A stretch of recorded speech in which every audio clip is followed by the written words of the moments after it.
Welcome to today's story. What if the house you thought was yours had already been sold, and your husband was the last person who planned to tell you? I opened my banking app to check the mortgage and saw something that made my hands go cold. Paid in full.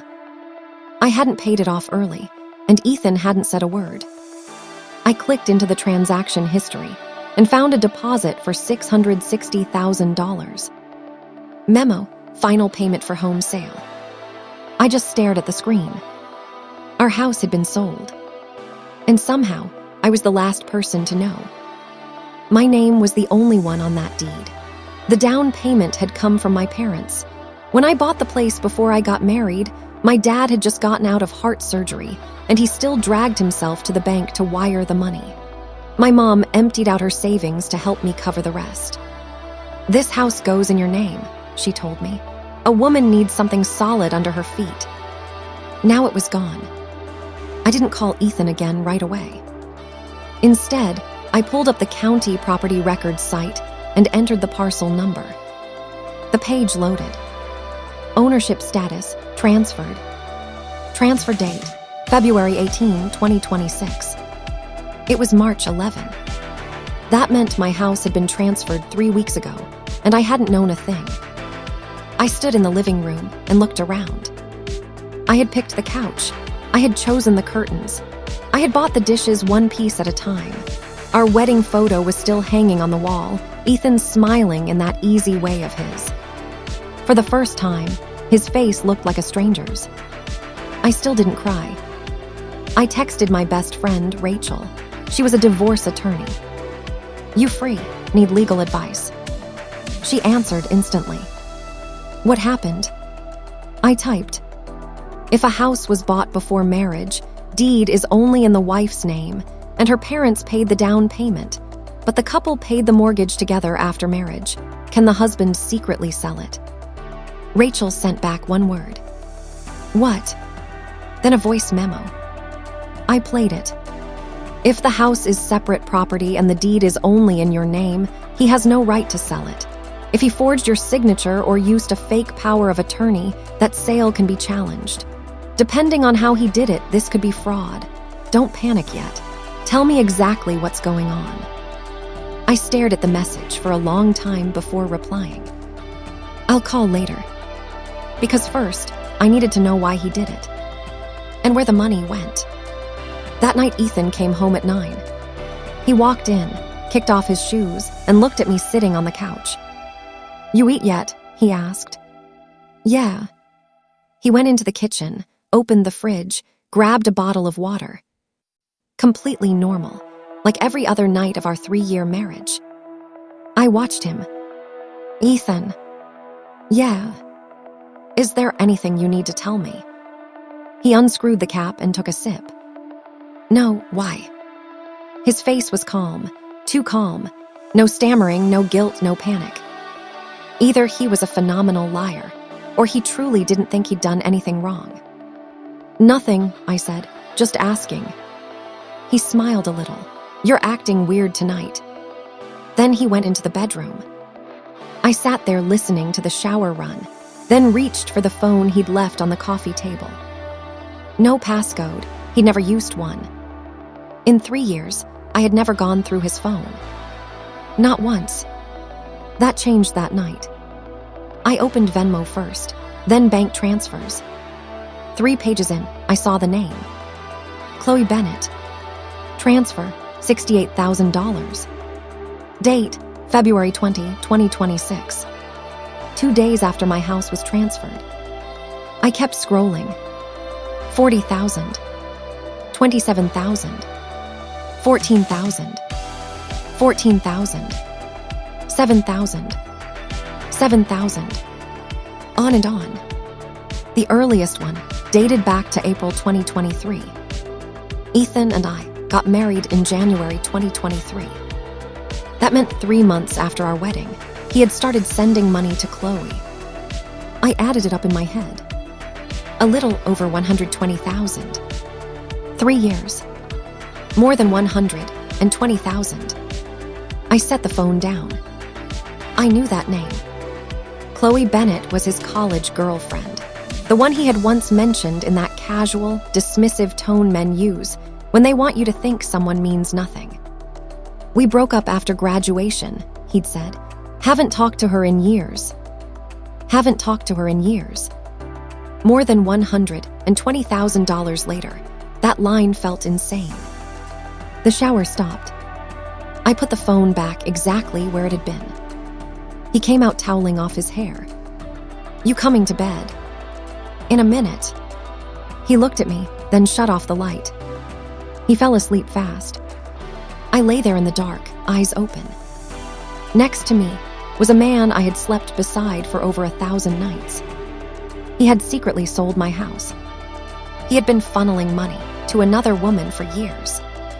And he was sleeping like a baby. I didn't sleep at all. The next morning, I called out of work. When Ethan left, I waited until I heard the front door close. Then I got up and started working. This time, I called Rachel and told her everything. Not a hypothetical. Everything. The house, the deed, my parents' down payment, the secret transfer, Chloe. Rachel was silent for 5 seconds. "You never signed anything.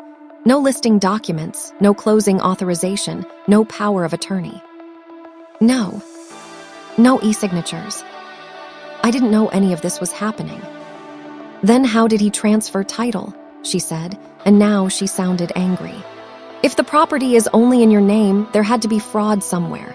The title company, the buyer, the agent, somebody helped this happen. Don't confront him yet. I'm going to start pulling records." "Okay." Then she asked, "Who is Chloe Bennett?" "His college ex." "And he sent her over $120,000. "Yes." Her voice dropped. "Don't cry yet." I'm not crying. And I was. Not because I was strong. Because I was too furious to cry. After I hung up, I opened Ethan's laptop. His password was our wedding anniversary. That alone made me sick.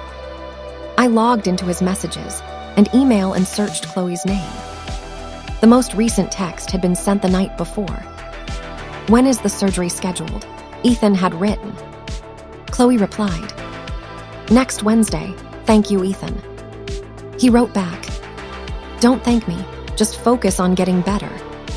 I kept scrolling. 3 years of messages. At first, they were careful. "How have you been?" "I'm okay. You?" "Take care of yourself." By 2024, the messages got more personal. "Long day. Have you eaten? Try to get some sleep." The kind of intimate daily check-ins that belong in a relationship, whether the people involved admit it or not. Then in March 2025, Chloe told him she was sick. The details were vague, but from then on, the money transfers increased. Late 2025, she said she needed surgery. Cost $690,000. Ethan replied, "I'll figure it out."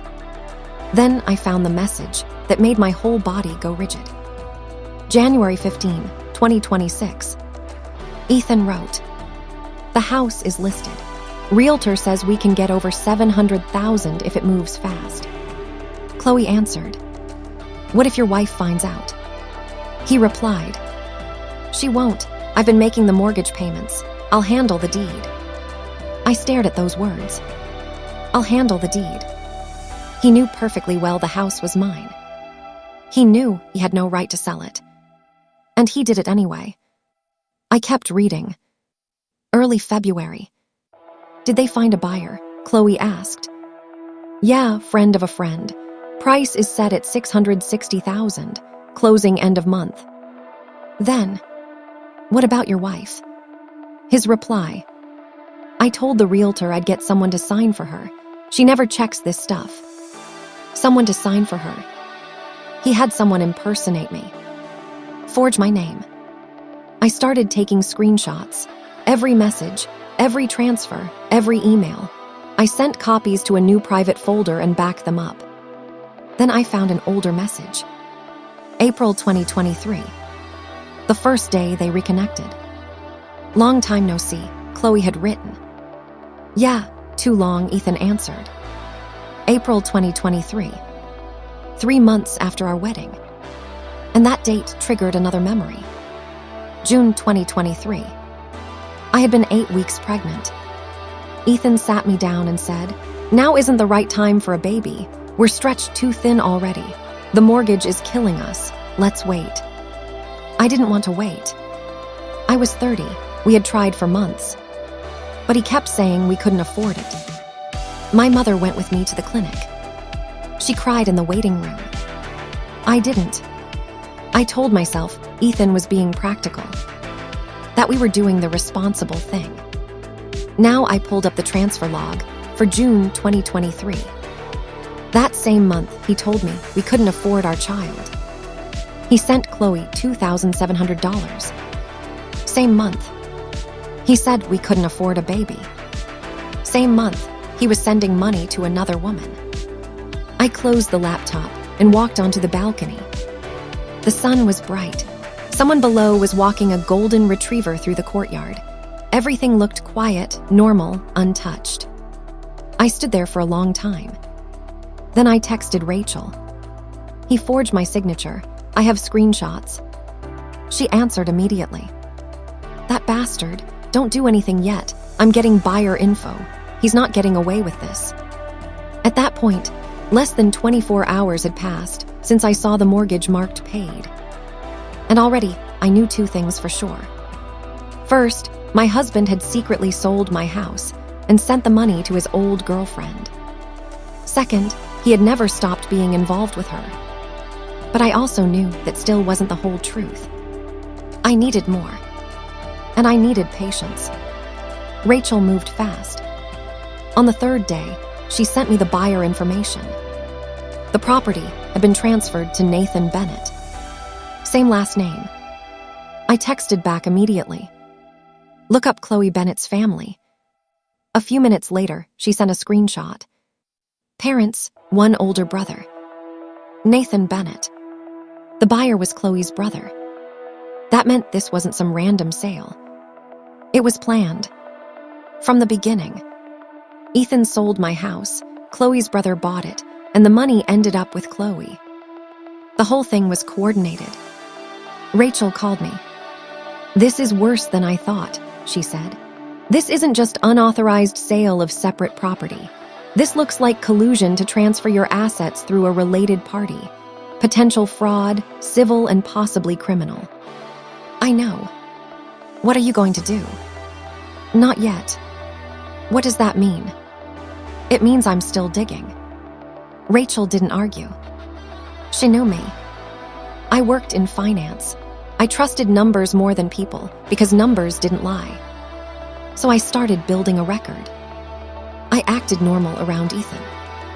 Went to work, came home, cooked dinner, slept beside him, smiled when I had to. He had no idea I knew. He still let me wash his dishes, fold his shirts, change the sheets on the same bed where he slept after betraying me. Sometimes he even wrapped an arm around me and said, "You've been working hard lately." I'd smile and think, "You too. Selling my house must have taken a lot of effort." For 1 full week, I went through every financial record I could access. His payroll deposits, bonuses, tax refunds, credit card bills, mortgage payments. Everything. Line by line. The money told the story better than he ever could. Over 3 years, most of what should have been disposable income had flowed in one direction. To Chloe, $121,430. I built a spreadsheet by month. Every transfer, every amount, every date, every relevant event. And then one line hit me like a punch. June 2023. His take-home pay plus bonus that month, around $3,900. Mortgage, $1,700. Transfer to Chloe, $2,700. He was underwater. And that was the month he told me we couldn't afford our child. Not that we couldn't afford one, that he chose not to. Because he had already chosen her. I highlighted that row in red. Then I started looking into Chloe's illness. That part was harder. But my cousin Melissa was a nurse manager at a major hospital. I met her for dinner and brought it up casually. Do surgeries here ever cost like $700,000? I asked. She frowned. Not usually. That's extremely high unless you're talking organ transplant, a rare treatment program, experimental care overseas, or years of specialized follow-up. What about a major operation with long-term treatment? Those are different things, she said. And even then, $700,000 is wild for something domestic. Why? Friend of a friend. She gave me a look but let it go. If they have records, I can tell you whether the estimate is real, but that number sounds inflated. That was enough for me to keep digging. Back at home, I searched Ethan's email for hospital, surgery, and Chloe's name. 3 emails came up. The first was from an international medical service company. It included an evaluation and treatment estimate for Chloe at a hospital in Japan. The projected total cost was listed plainly: $300,000 to $325,000. Not $690,000. Not even close. The second email was a draft Ethan had written but never sent. Don't worry about the cost. I'm working on it. The house should go through soon. The third email was from Chloe. Dated January 10, 2026. Nathan says after he buys the house, any money left over can stay with me for future treatment just in case. I did the math. House sold, $660,000. Actual treatment estimate, max around $325,000. Difference, roughly $335,000. Can stay with me. That phrase sat in my chest like acid. He sold my house to save her life. But over $300,000 had nothing to do with saving anything. I took screenshots of all of it. Then I sat in the office and looked out the window for a long time. A woman downstairs was pushing a stroller. The baby inside looked maybe a year old, clutching a yellow toy duck. If I had kept my pregnancy, my child would have been almost 3. Old enough to call me mom. Ethan said we couldn't afford that baby. Apparently, what he meant was that he'd already budgeted for someone else. From that moment on, I stopped thinking emotionally. I started thinking like an accountant. I built a timeline. Wedding, reconnection with Chloe, pregnancy, abortion, transfers, house listing, fake signature, sale, surgery lie. I sent the document to Rachel. She called as soon as she finished reading it. Listen to me, she said. 1, the house is your separate property. He had no authority to sell it. 2, the buyer being Chloe's brother makes this look like bad faith collusion. 3, the money he gave Chloe during the marriage can be pursued and clawed back. 4, she paused. You've already figured all this out, haven't you? Mostly. So what's the plan? I'm waiting for the right moment. What moment? His mother is coming next weekend. Rachel went quiet. And that matters because she knew. I had found messages between Ethan and his mother. January 2026. I told you about the house. Chloe needs the money. His mother replied, do what you need to do. Just don't let your wife find out. She'll make a scene. Then another message. This is life or death. If she causes problems, I'll handle her. I screenshotted that too. Everyone knew. Everyone but me. Rachel exhaled slowly. You're going to do this in front of the family. Not just confront them, I said. I'm settling the whole account. She was quiet for a second. Do you want me there? Yes, bring a demand letter. Done. Before that lunch happened, I had one last thing to verify. The money Chloe claimed was for treatment. I needed proof it was. I called the medical service company myself and pretended to be helping Chloe arrange payment. They wouldn't give me details over the phone, but they offered to send a fee confirmation to the email they had on file. A few days later, while Ethan was out, I checked his email. There it was. Formal estimate. Projected total treatment cost: $300,000 to $325,000, including surgery, hospitalization, and 3 years of follow-up. 3 years of follow-up. Meaning the inflated number wasn't just dishonest, it was absurd. Then I searched public records again and found something else. On March 1, 2026, just days after my house closed, Nathan Bennett had acquired another property. A 2-bedroom condo in a newer development on the south side. The leftover money had gone there. My house sold, Chloe got treated, and the excess got turned into real estate under her brother's name. That new condo had been bought with money that began with my parents. Money my father wired after heart surgery. Money my mother saved for decades. I didn't scream. I didn't cry. I added the records to the file. By then, the document was over 40 pages long. Every page was proof. Every page was a bill waiting to come due. Thursday night, Ethan finally made his move. At dinner, he cleared his throat and said, "Hey, there's something I wanted to run by you." I looked up. What? My mom's coming Saturday. Dad too. My aunt and uncle might stop by. Okay. And I've been thinking maybe we should upgrade. Sell this place and move into something bigger. Better neighborhood, better schools down the line, better investment. I looked at him. Sell this place? Yeah, he wouldn't meet my eyes. Might be time. The house had already been sold. Now he was rehearsing a narrative. He planned to use a family lunch to present the sale as a joint decision. A smart move. Something everyone could bless, so I'd have no choice but to go along with it. I understood the game immediately. He thought Saturday was his setup. He had no idea it had become mine. I smiled. That sounds worth talking about. Let's discuss it Saturday. He relaxed. Great. Friday night, I made final preparations. Printed the evidence in triplicate.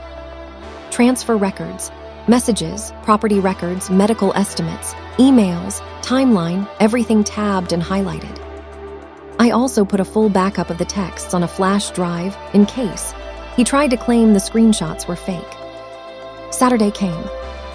By noon, his parents, his aunt, and his uncle had arrived. I cooked 6 dishes and set the table.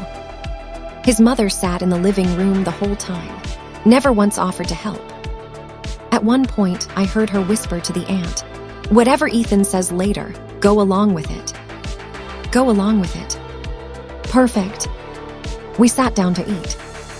Halfway through the meal, Ethan put his fork down and smiled like a man about to announce a thoughtful family decision. "I wanted everyone here because Mia and I have been talking," he said. "We're thinking about selling this house and moving into something bigger." He glanced at me. I smiled and nodded. "Yep," I said, "we talked."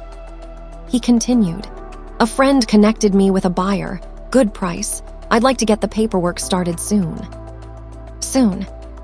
The paperwork had already gone through 3 weeks earlier. He was lying to my face and to theirs at the same time. His dad nodded. "Makes sense, especially if you're thinking about kids." His aunt chimed in. "It's probably time." His mother turned to me with a pleasant smile. "What do you think, honey?" I looked right at her. This was the woman who had written, "If she causes problems, I'll handle her." "I think it sounds great," I said. Ethan visibly relaxed. "Then maybe we can toast to that." Everyone lifted their glasses. I took a sip of water, set it down, and said, "Before that, I have a question." The room quieted. Ethan's smile faltered. "What question?" I folded my hands in my lap. "Before we discuss selling the house, I just want to confirm something. Since the down payment came from my parents and the deed is only in my name, did you already sell it?" Silence. Not casual silence, impact silence. Ethan stared at me. "What are you talking about?" "Did this house transfer on February 18 to a man named Nathan Bennett?" Ethan went pale. "Nathan Bennett," I said evenly. "Chloe Bennett's brother." His aunt frowned. "Who's Chloe?" Ethan said nothing. I stood up, walked to the entryway, grabbed the file folder, and came back. "I'll explain," I said. I laid out the packets in front of his father, aunt, and uncle. Chloe Bennett is Ethan's college girlfriend. They reconnected 3 months after our wedding. Since then, he has sent her over $120,000. His aunt opened the packet. His uncle leaned in to read. "Last year," I continued, "she told him she needed surgery and claimed it would cost almost $700,000. So Ethan decided to sell my house." I looked directly at him. The house I bought before marriage, the house in my name, the house he had no legal right to sell. No one moved. "So how did he do it?" I asked. "He had someone impersonate me and sign closing documents." "Mia," Ethan started. "I'm not finished." My voice wasn't loud. It didn't need to be. "Turn to page 3, I said to the relatives. "That's the record of every transfer he sent Chloe, organized by month." His aunt flipped pages. Her face changed. "There are this many." "Over $120,000, I said. Then his mother stood. "Mia, I know you found out," she said, trying for calm. "But you need to understand something. That girl was dying." She looked around the table, raising her voice just enough to claim the moral high ground. "She needed surgery. Ethan was trying to save a life. How can anyone sit here and say that's wrong?" Then she turned to me. "You're a woman. She's a woman. How can you be so cold?" Then to the room. "I knew about it. I told Ethan not to tell her because I knew she overreact. This was life and death. If he had to make a hard choice, then he made it. A house can be replaced. A life can't." There it was. Her whole defense. Save a life. Don't make a scene. Be the bigger person. The uncle shifted. "Well, if it really was about surgery." The aunt nodded slowly. "He shouldn't have lied, but maybe his intentions." "We're good," his mother finished quickly. "Exactly. Mia, don't blow this up." One person joined her. Then 2. Then 3. I stood there listening, while not one of them asked whether I had agreed. Not one of them asked whether I had consented. Not one asked whether my parents' money mattered, or whether my name on the deed mattered, or whether my loss mattered. All they wanted to know was whether I could be gracious enough to absorb the damage quietly. I smiled. "You done?" They all looked at me. "Turn to page 8. They did. "June 2023, I said. "That month, Ethan told me we couldn't afford a baby, that we needed to wait, so I terminated my pregnancy." The room froze. Completely froze. "That same month," I said, "he sent Chloe $2,700. His mother's face changed. I kept going. "He told me we couldn't afford our child." I tapped the page. "He could afford another woman." His aunt looked down. His uncle didn't say a word. I pulled out a separate sheet and set it on the table. "Here's the breakdown. That month his account was negative after mortgage and transfers. He didn't choose our child, he chose her." His mother finally found her voice. "That's not the same thing." "No," I said, looking right at her. "You just said life is life. Was my child not a life?" Her mouth opened. Nothing came out. Then I turned another page. "You say this was all to save Chloe. Let's talk about that." I read from the medical estimate. Projected total treatment cost, $300,000 to $325,000, including surgery, hospitalization, and 3 years of follow-up. I let that sit. Not nearly $700. Ethan stared at me in shock. "How did you get that?" "How about the extra money?" I said, cutting him off. "Turn to page 15. His aunt got there first. She gasped. The property record for the new condo sat in plain black and white. "March 1, I said. "Nathan Bennett acquired a second property, 2-bedroom condo, South Side." No one spoke. "Your son sold my house for $660,000, I said to his mother.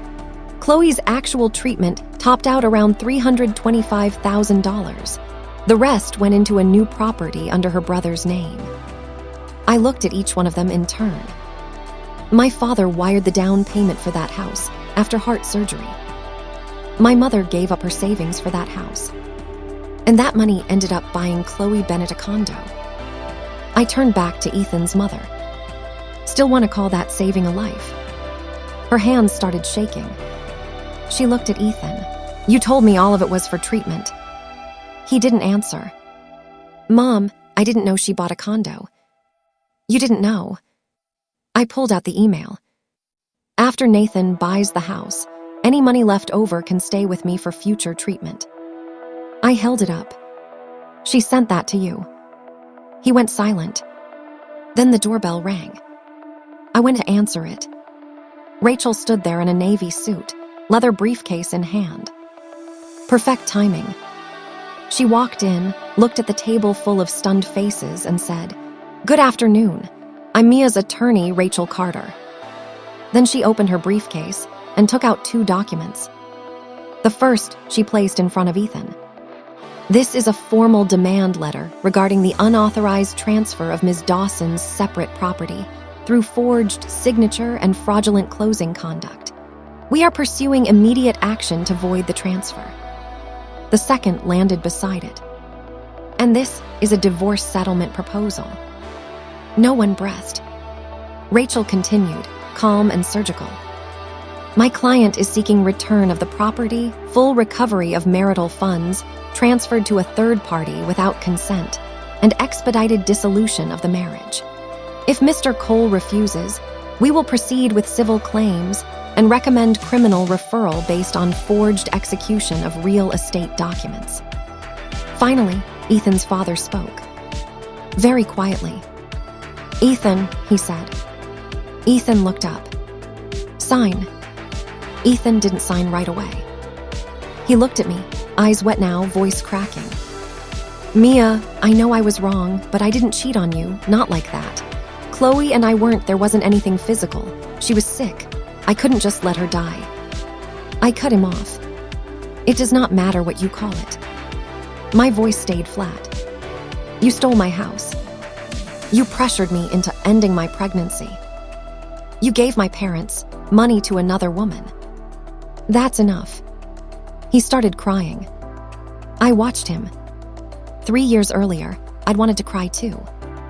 No one cared then. No one rushed to comfort me now. I turned to his aunt. You said his intentions were good. Do you still believe that? She dropped her eyes. No answer. I turned to his uncle. You said if it was truly about saving a life, is this that? I pointed to the condo paperwork.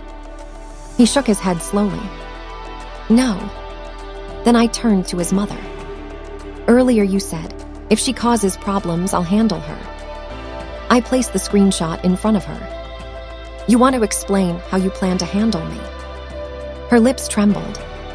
I didn't mean. What did you mean? Silence.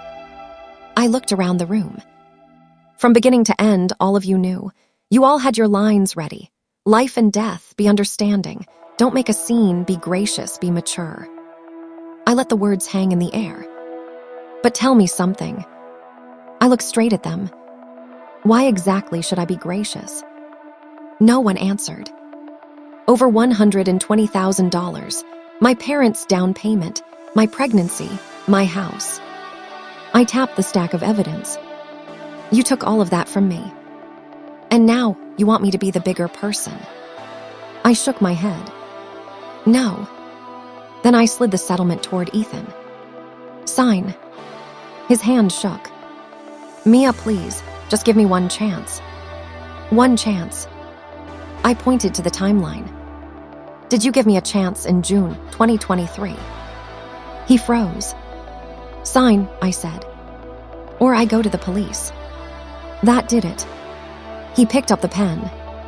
His hand trembled so badly, I could hear it against the paper. Then he signed. The sound was light. Almost nothing. But some small sounds still change everything.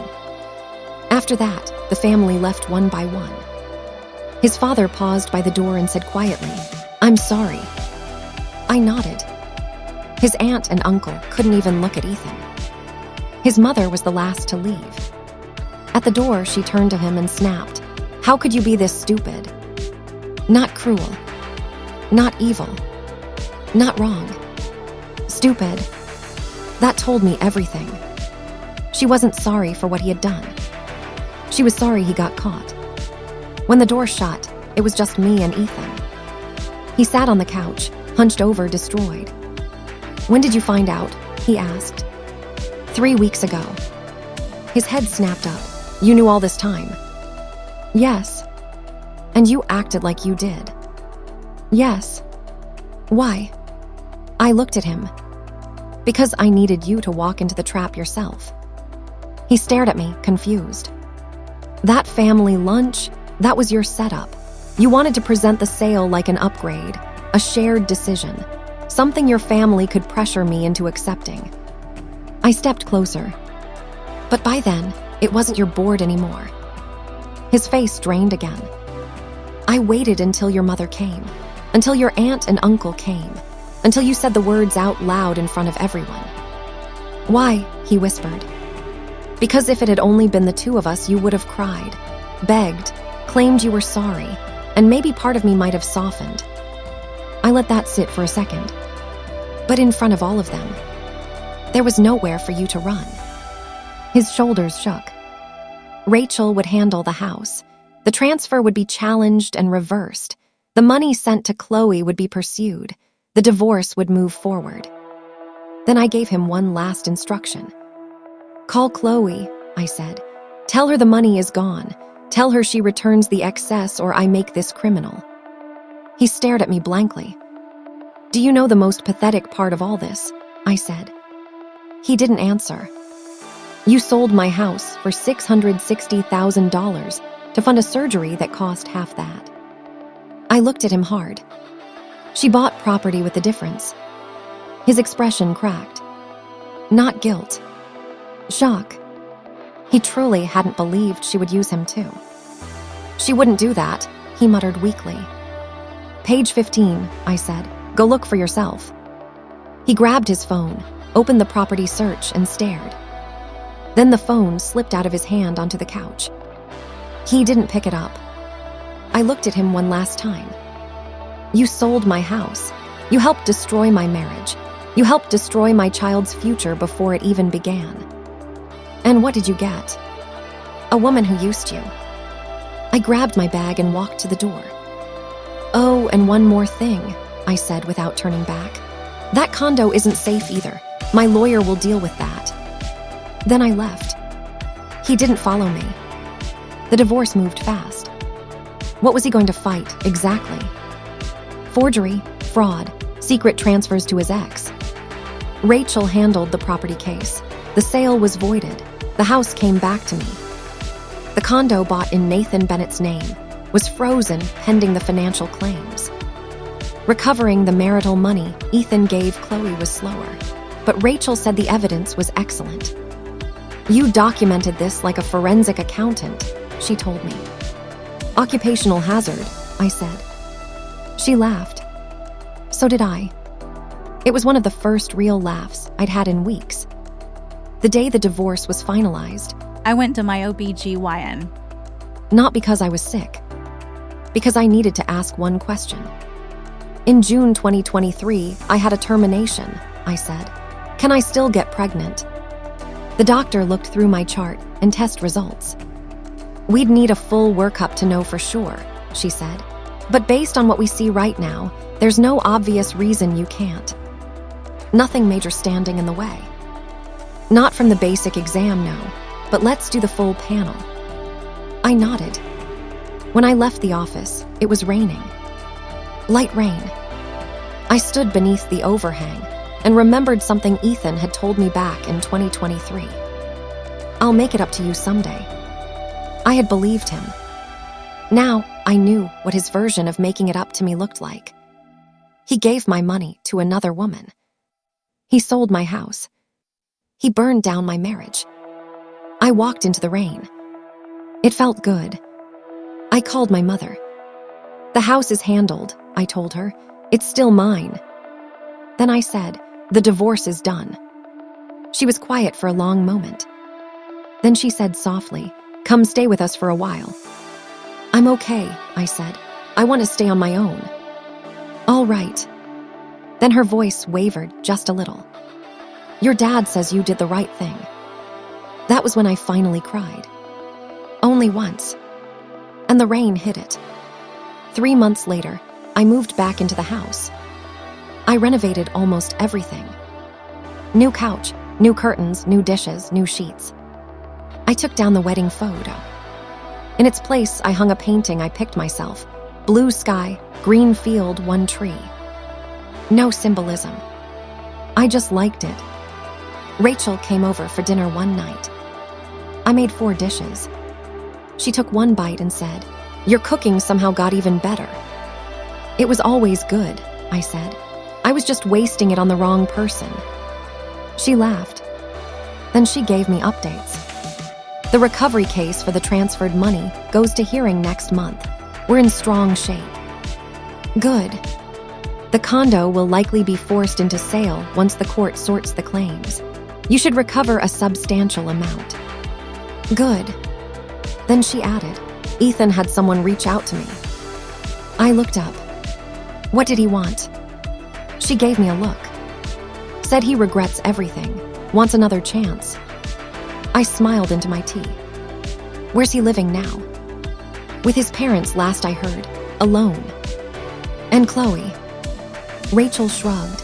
Apparently after her treatment, she disappeared, stopped responding. I took a slow sip of tea. "He sold my house to save her," I said. "She got better and vanished anyway." Rachel watched me carefully. "How do you feel?" I thought about it. "It's not that I don't hate what he did," I said. "It's that he's not worth carrying anymore." She nodded. After she left, I sat alone in the living room. The new couch was comfortable. The house was quiet. Then my phone rang. Unknown number. I answered. "Mia," a rough voice said. "It's me." "Ethan, I know you don't want to hear this, but..." I hung up. Then I blocked the number. After that, I went into the kitchen and warmed myself a mug of milk. I carried it to the window. On the sill sat a gardenia plant. The first bloom had opened that week. White, clean, fragrant. I stood there with the warm mug in my hands and looked out at the city lights. I was alone, but I wasn't lonely. I was 32. I had my house, my job, my friends, my parents, and one blooming flower on the windowsill. I didn't have a husband anymore, but I had something better. I had my footing back. And this time, nobody was ever taking it from me again. Tell me where you're listening from, and be honest, what would you have done? Subscribe for more stories.